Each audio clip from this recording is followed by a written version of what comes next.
Michael Jackson 150 साल जीना चाहता था। किसी के साथ हाथ मिलाने से पहले दस्ताने पहनता था, लोगों के बीच में जाने से पहले मुंह पर मास्क लगाता था। उसकी देखरेख करने के लिए उसने अपने घर पर लगभग 12 डॉक्टर नियुक्त किए हुए थे, जो उसके सर के बाल से लेकर पांव के नाखून तक की जांच दिन प्रतिदिन किया करते थे। उसका खाना लेबोरेटरी में चेक होने के बाद उसे खिलाया जाता था। उसको व्यायाम कराने के लिए 15 लोगों को रखा हुआ था। माइकल जैक्सन अश्वेत था। उसने 1987 में प्लास्टिक सर्जरी करवाकर अपनी त्वचा को गोरा बनवा लिया था। अपने काले माँ बाप और काले दोस्तों को भी उसने छोड़ दिया। गोरा होने के बाद उसने गोरे माँ बाप को किराए पर लिया और अपने दोस्त भी गोरे बनाए। शादी भी गोरी औरतों के साथ की। नवंबर 15 को माइकल ने अपनी नर्स डेबी रो से विवाह किया, जिसने प्रिंस माइकल जैक्सन जूनियर और पेरिस माइकल कैथरीन को जन्म दिया। वो 150 साल तक जीने के लक्ष्य को लेकर चल रहा था। हमेशा ऑक्सीजन वाले बेड पर सोता था। उसने अपने लिए अंगदान करने वाले डोनर भी तैयार कर रखे थे, जिन्हें वह खर्चा देता था ताकि समय आने पर उसे किडनी, फेफड़े, आंखें, किसी भी शरीर के अंग की जरूरत पड़े तो वह उनको आकर दे दें। उसको लगता था कि पैसे और अपने रसूख के बदौलत मौत को भी चकमा दे सकता है, लेकिन वह गलत साबित हुआ। 25 जून 2009 को उसके दिल की धड़कन रुकने लगी।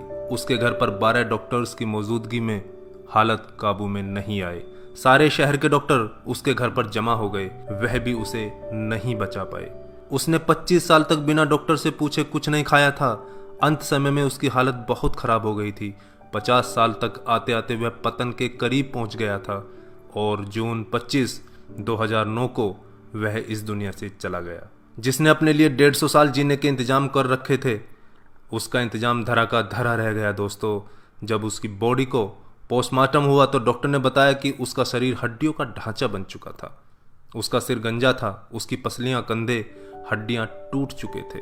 उसके शरीर पर अनगिनत सुई के निशान थे। प्लास्टिक सर्जरी के कारण होने वाले दर्द से छुटकारा पाने के लिए एंटीबायोटिक वाले दर्जनों इंजेक्शन उसे दिन में लेने पड़ते थे। माइकल जैक्सन की अंतिम यात्रा को लगभग 2.5 अरब लोगों ने लाइव देखा था। यह अब तक की सबसे ज्यादा देखी जाने वाली लाइव ब्रॉडकास्ट है। माइकल जैक्सन की मृत्यु के दिन यानी 25 जून 2009 को 3:15 पर विकिपीडिया, ट्विटर और इंस्टा मैसेंजर सभी क्रैश हो गए थे। उसकी मौत की खबर का पता चलते ही गूगल पर 8 लाख लोगों ने माइकल जैक्सन को सर्च किया। ज्यादा सर्च होने के कारण गूगल पर सबसे बड़ा ट्रैफिक जाम हुआ था और गूगल क्रैश हो गया था। 2.5 घंटे तक गूगल काम नहीं कर पाया था। मौत को चकमा देने की सोच रखने वाले हमेशा मौत से चकमा खा जाते हैं दोस्तों।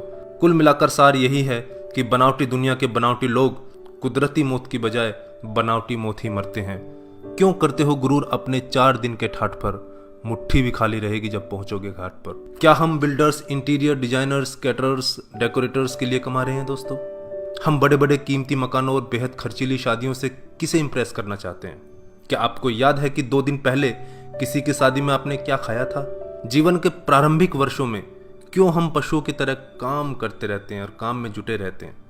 कितनी पीढ़ियों के खान पान और लालन पालन की व्यवस्था हम करना चाहते हैं? हम में से अधिकांश लोगों के 2 बच्चे हैं, बहुत का तो सिर्फ एक ही बच्चा है। हमारी जरूरत कितनी है और हम कितना पाना चाहते हैं, इसके बारे में जरा सोचिए। क्या हमारी अगली पीढ़ी कमाने में सक्षम नहीं है जो हम उनके लिए ज्यादा से ज्यादा सेविंग कर देना चाहते हैं? क्या हम सप्ताह में 1.5 दिन अपने मित्रों, अपने परिवार और अपने लिए स्पेयर नहीं कर सकते? क्या आप अपनी मासिक आय का 5% अपने आनंद के लिए, अपनी खुशी के लिए खर्च करते हैं? सामान्यतः जवाब नहीं में ही होता है। हम कमाने के साथ साथ आनंद भी क्यों नहीं प्राप्त कर सकते दोस्तों? इससे पहले कि आप स्लिप डिस्क का शिकार हो जाएं, इससे पहले कि कोलेस्ट्रॉल आपके हार्ट को ब्लॉक कर दे, आनंद प्राप्ति के लिए समय निकालिए मेरे दोस्तों। हम किसी प्रॉपर्टी के मालिक नहीं होते, सिर्फ कुछ कागजातों, कुछ दस्तावेजों पर अस्थायी रूप से हमारा नाम लिखा होता है। अगर भगवान ऊपर है तो वो हमें देखकर हंसता होगा। वो सोचता होगा कि हम कैसी कैसी बातें करते हैं जब हम कहते हैं कि मैं इस जमीन के टुकड़े का मालिक हूं। किसी के भी बारे में उसके शानदार कपड़े और बढ़िया कार देखकर राय कायम मत कीजिए। हमारे महान गणित और विज्ञान के शिक्षक स्कूटर पर ही आया जाया करते थे। धनवान होना गलत बात नहीं है, लेकिन सिर्फ धनवान होना गलत है। आइए जिंदगी को पकड़ें इससे पहले कि जिंदगी हमको पकड़ ले। एक दिन हम सब जुदा हो जाएंगे, तब अपनी बातें, अपने सपने हम बहुत मिस करेंगे।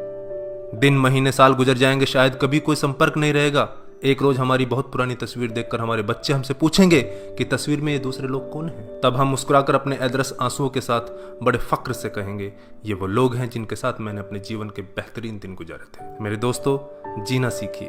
धन्यवाद। जय हिंद।